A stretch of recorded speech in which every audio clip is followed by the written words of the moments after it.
Hey guys, my name is Barry-Infos and this will be an unboxing and review video of the Acer Predator XB1 gaming monitor. Let's go!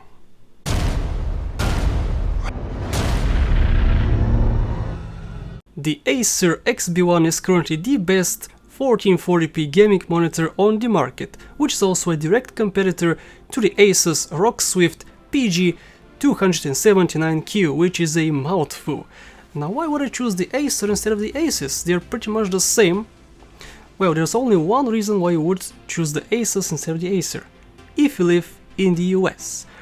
I live in Bulgaria and currently the availability for that monitor is just non-existent. No retailer in Bulgaria sells that monitor. And if I have to buy it, I will have to buy it from the US and I have to pay way more fees for that monitor. And why would I pay much if it's pretty much the same exact thing? Sure, on the Asus you get a much better stand, I love that stand, and also the menus are a lot better. Well, for the menus, I would just use them like once a month, once every 2 months, so I don't care about them that much. For the stand, yeah, I really love the stand, man.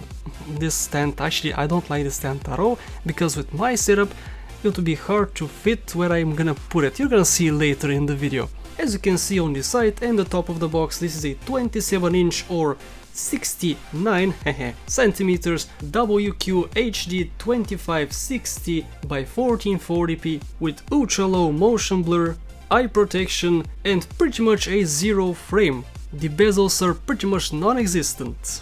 And it also has the NVIDIA G-Sync technology. If you currently don't have an NVIDIA card, if you have an AMD card, there's absolutely no reason to buy this monitor or any monitor which has G-Sync enabled, because only NVIDIA cards are gonna benefit from G-Sync and you're paying premium price for something which you're not gonna use. And the most important thing is that it has 144Hz overclockable to 165. Ever since 2002 when I got my first PC, I have only owned 60Hz monitors. I went from CRT 600p to a flat screen 1050p to a 1080p, and now I have this beast. This is a 144 WQ HD 1440p monitor, and this is insane, guys. This is the first time I'm gonna experience this. I have never seen it in live. I have heard people say that it's so much better than 60Hz. Some people say it's not true, that the human eye cannot see more than 30 FPS, which is completely not true. I can definitely see a difference between 30 and 60, but can I see a difference between 60 and 144? You might be wondering why I said 144. Am I not gonna use it at 165? Well, at the start, no. You may know me. If you know me, you would know that I don't like overclocking my stuff. Whether it be a video card or a CPU, RAM, whatever, I don't like overclocking my stuff because I like preserving the life of these products as best as possible. Now for the monitor it may be a little different. I may overclock it in the future, but at the start I'll start with 144Hz. So let's start unboxing. Okay, I know you can't see me very well, but this is not for me, this is for the monitor. This box is enormous and I cannot fit myself and the box at the same screen. Okay, let's start with the unboxing. We have some very nice tape over here, which is Acer tape. Yeah, not joking, this is Acer tape. It's the first time I see this. But whatever, we have only 2 tapes for some reason. Yep, let's open this baby up. This is also pretty heavy. So I flipped it upside down and this is how I'm gonna do it.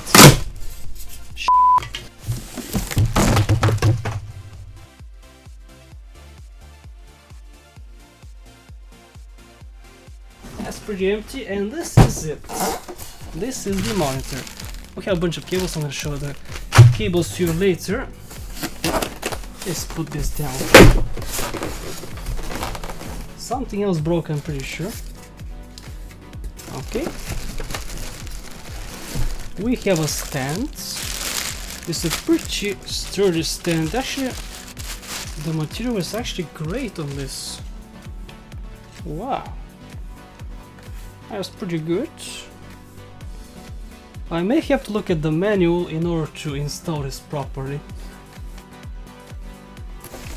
This is the other part of the stand.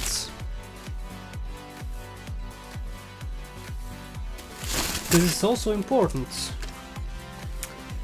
Yeah, honestly I don't like the reds on this, but the material is great. Yeah, definitely good.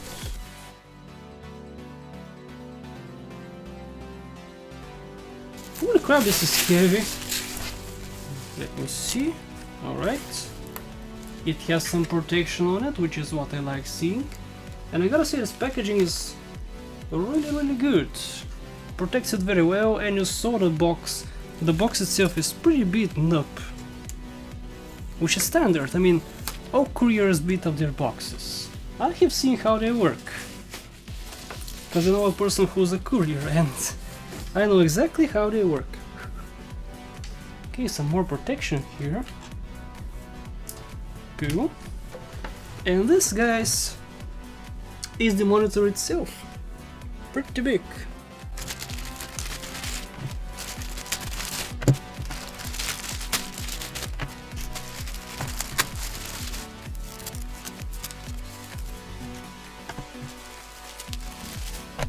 So what do we get in this package? First of all, we have a UK based power cable which does not work with Bulgarian sockets. However, we have a Bulgarian based power cable which obviously works for Bulgarian sockets. We have this cable which is gonna turn your monitor into a USB hub, and we have 4 USB places for in the monitor itself.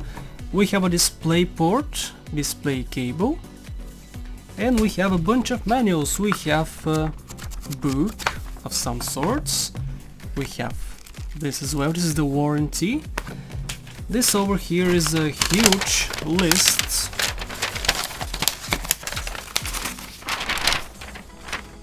with lots of instructions and such.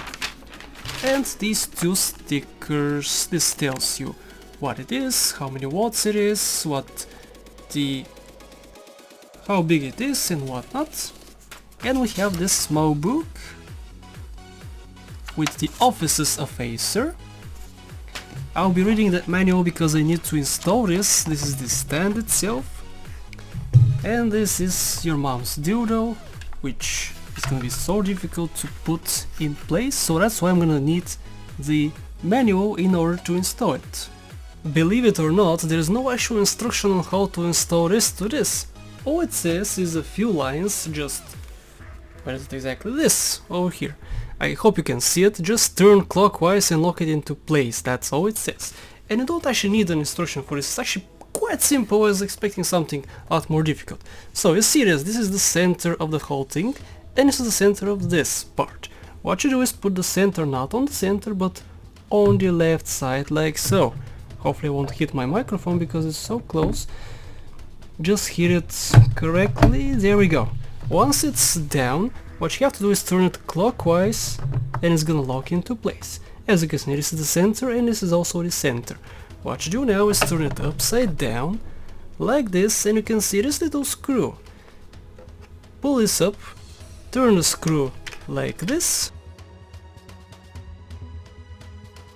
and once this is done, do this, and there we go, the stand is ready, and you can turn it this way or this way if you want to. It's actually a lot more difficult to turn it than I thought it would be, because I have seen reviews of this thing and people seem to move it pretty freely, but I have to put some force onto it. Not sure what's up with that, but I'm not gonna move it anyway that much, so that's okay by me. And attaching the stand is actually pretty darn easy. All you gotta do is align these two to these two. So you do this, put it on the table or whatever you're building it, plop it down, hear the clicks, and you're done. Okay, I take it back, it's actually pretty easy to move around, as you can see, with pretty much no force whatsoever.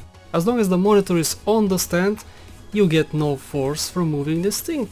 And this is the final look of it, guys. It looks absolutely gorgeous, except for the stand. I'm not a very big fan of the stand, especially the color and how big it is. The Acer stand is a lot better than this.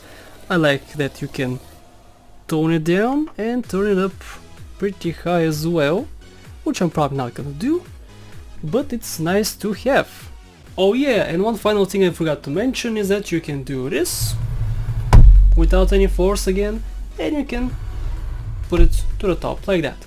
Also, the last thing is that if you're gonna use this as a work computer, and I don't see why you would use a G-Sync monitor as a work computer, you can actually do this. And the last thing I want to show off before I turn it on is how different it looks from my old monitor, which is an LG Flatron W2240. These are the bezels on this one. Just take a look at that. There are no bezels on this one. I cannot even point them out, but they're pretty much non-existent. And of course I won't sell my LG, but I'll use it for a second monitor. So let's start the testing. Okay, so 2 days have passed since I unboxed this wonderful beast, and I have a few final words to say. This is my review of the product. First, let's start with the bad things. The speakers. The speakers are absolute garbage, but that's expected. I mean, no monitor so far that I have seen has had even decent speakers. Not even decent. These are absolute garbage. But I guess they're nice to have if I'm too lazy to turn on my regular speakers over here. I can just turn this on from Windows. I guess that's good. The second thing, the menus. The menus are non-intuitive, they're so bad. I often misclick and very often I don't even know what I'm choosing because it's not explained very well. This is why I don't like the menu system at all, but I'm gonna use it like once or twice a month or something, so I don't care that much about it. The next thing is the stand. I dislike the stand because of how it's positioned on my desk. It has to be there, it cannot go down here behind me, so I have to use it over here. And as you can see, this is floating and I had to make some compromises. This one, the desk is moved towards me a little bit, it's not flush to the wall like it used to be, so this thing can actually fit. Now, something else I wanted to mention, make sure you have a 980 or above video card in order to utilize the 144Hz on the 1440p monitor, because I currently have a 770, I ordered in a 1080 like a week ago, but it's gonna be delayed for another 2 weeks. I was expecting to make this review with the new video card so I can utilize the 144Hz. Unfortunately, I'm stuck with this, and I can't really say how well it performs at 144 or let alone 165, and I'm gonna overclock it in the future, yes, mark my words. Now, there's something else I wanna mention. Anyone who has such a monitor and says that he can't see more than 60 frames per second, he is either lying or there's something wrong with his eyes, because you can certainly see a difference between even 60 and 70. There's a noticeable difference. In fact, when I got this monitor, I didn't know that it resets after every shutdown of the computer. My frames reset, my hertz reset. So the first time this happened, I said, holy crap, why is it so sluggish, what's going on? So indeed I checked my settings and yes, it was at 60 Hz and not at 120. And of course you can turn it off so it doesn't reset every single time you restart, which I did not know about, but now I do, and I'm really happy with my purchase. This is an absolute beast of a monitor. The IPS display is absolutely beautiful because you can stay above the monitor and you can see absolutely everything on the screen. It was not the same with my old monitor. If I stand it a little bit lower than it, this top part was not visible at all. It was completely black, but now I can stay above it, stay below it. I can go on my bed and look at it from far away. It's not gonna be black on any corners. It's absolutely beautiful. The IPS display was a great purchase in my opinion. Also, it's a dream job for editors. I'm an editor. I make YouTube videos every single day. I edit them. And I can fit more things on the screen now because of the 1440p resolution. If I did get 4K, it would be kind of difficult because I don't like 4K honestly, because there's too much space and everything looks so small. Even with the scaling, the beautiful scaling that Windows 10 has, it's still pretty bad at Sony Vegas because I use Sony Vegas mostly. But anyway, enough about that. This is an absolute beast. Do I recommend it? Yes, I do. If you're for the speakers, if you care for the speakers, then don't get this thing because they're absolute garbage.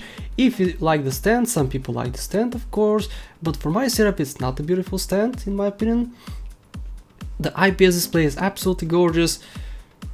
And there's nothing else I wanted to mention. I think this is it for my review, for my unboxing. I hope you enjoyed. If you did, leave a like and subscribe if you want more tech videos and more gaming videos as well. Thank you so much for watching, I'll see you in the next episode.